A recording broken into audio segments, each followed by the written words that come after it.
Devinettes.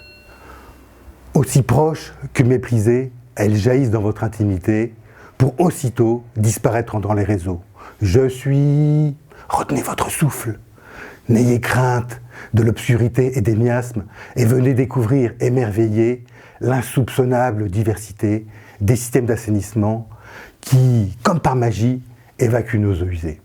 Un chiffre, si en 180 secondes en France, on pitche sa thèse, on remplit aussi 5 piscines olympiques d'eau usée.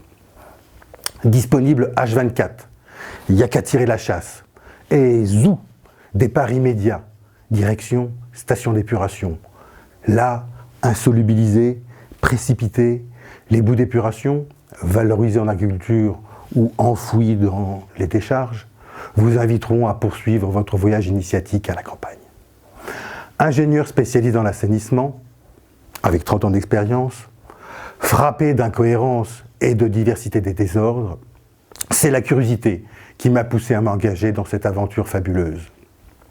Le présent me paraissant confus, j'ai pris du recul et exploité un corpus sur 3 siècles, exhumant des archives de l'Académie des Arts et des Belles-Lettres de Lyon. Pour éclairer ce sujet aussi prégnant qu'incontournable, j'ai décomposé le système d'assainissement en 4 modules, retracé l'évolution technologique et établi une typologie au fil du temps. Premier module que nul n'est censé ignorer, l'interface usagée, représentée par la chaise percée de Madame de Pompadour.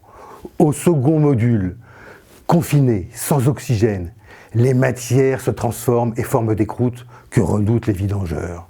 Illustration pionnière des risques encourus par les maîtres Fifi à Paris ou les Gandousiers à Lyon, l'explosion fatale en 1749 d'une fosse d'aisance rapportée par le docteur Morand dans les annales de l'Académie de médecine. Au 3e module, je m'intéresse au transport. Continu, discontinu, à pied, à cheval, en voiture ou canalisé. Au 4e module, ressuscitant le cycle du circulus, je retourne à la Terre ce qu'elle nous a donné. Enfin, lu jusqu'au bout, ma thèse, du pot à la fosse et de la fosse à l'égout, vous révélera le côté obscur de la force.